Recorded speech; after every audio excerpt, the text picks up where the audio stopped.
There's three types of people in the world: people who predict things to happen, people who observe things once they've happened, and people who don't even know what the hell is happening. And in this instance, I'm talking about inflation.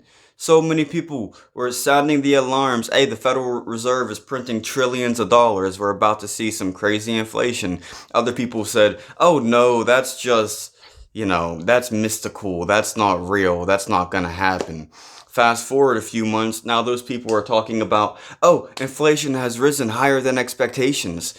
Higher than your dumbass expectations. That's like the sun rising at 10 a.m., going outside and saying, oh, the sun has risen higher than my expectations. You see, a lot of people think we have a problem with politicians in America, and it's true, we do.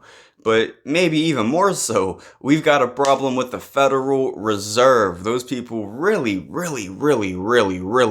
don't know what they're doing. Okay, the reverse repo market hit its all-time record high just this week, $500 billion in reverse repos. That is when the banks go to the Federal Reserve and say, well, I don't really have enough money on my balance sheet to open up tomorrow. So the Federal Reserve gives them billions and billions of dollars, in this case $500 billion, to our country's banks just so that they can open up their doors in the morning. That's happening now.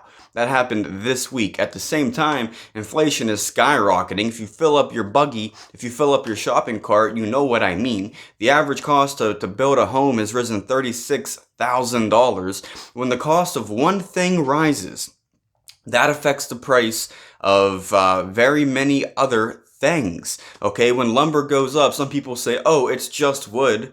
Do they have the ability to think? Do they know what wood is used for? Okay, desks, chairs, houses, sheds, boats, anything that would take some wood, the cost is going to go up. But people can't realize that for some reason. And people are sitting around now saying, why do we have inflation? Well, let's look, let's find it, let's see what's happening. Milton Friedman said it decades ago. Inflation is a money printer phenomenon. Okay? And with your beloved stimulus, which is causing all of this, the Federal Reserve printed and printed and printed and printed and printed more money than ever before in U.S. history. So yes, we're going to have inflation, and the Democrat Party wants to print more and more and more money. They want trillions of dollars for this, trillions of dollars for that. You get a stimmy, you get a stimmy, everybody get a stimmy. Wait, why does a gallon of milk cost $15? We can't figure this out. Why is that happening? Meanwhile, other people predict it to happen.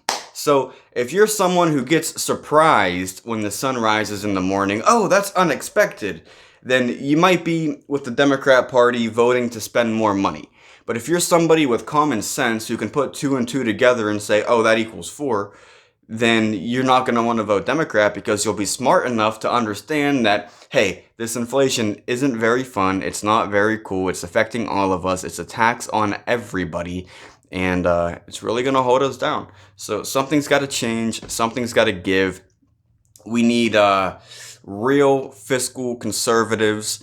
We need libertarians. We need people who understand that, hey, you shouldn't spend more than you take in, and you can't print money out of thin air and expect everything to be okay. So we're in a bad spot right now. I'm worried about your Social Security. I'm worried about your future. I'm worried about your retirement. I'm worried about your grocery cart. These guys, the Federal Reserve, all they're worried about is letting inflation run hot so that it buys down their debt. You see, what they need to do is raise interest rates. They need to raise interest rates to get this inflation under control. But they know that if they do that, the Dow Jones, the stock market, is going to go kaplunk. And they don't want that to happen. So what you need to look up is called the crack up boom. It's a theory that was established in, I believe, the early 1900s by Van Meeser is his name, economist, Meeser. Look it up. It's essentially when there's supposed to be a market correction, an economic correction, but the government and the Federal Reserve put that off by, you get a loan, you get a loan, you get a loan. Let's print $1 trillion more and give that out to everybody for free, and let's do that 10 times. Let's let the repo market hit $500 billion overnight, a record high, and celebrate it. So when that happens, eventually, you run out of push, you run out of pull. Eventually, printing that money isn't going to help. Eventually, you're not going to be able to keep up a table with wobbly legs. You keep adding a new wobbly leg, adding a new wobbly leg. Eventually, they're all just going to kaplunk. Okay, what you need is a sound, secure base and system, and we don't have that. We're not getting that. So hey,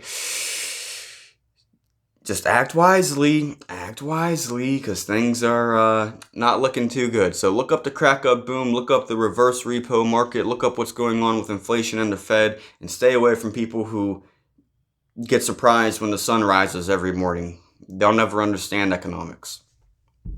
Freedom first, baby.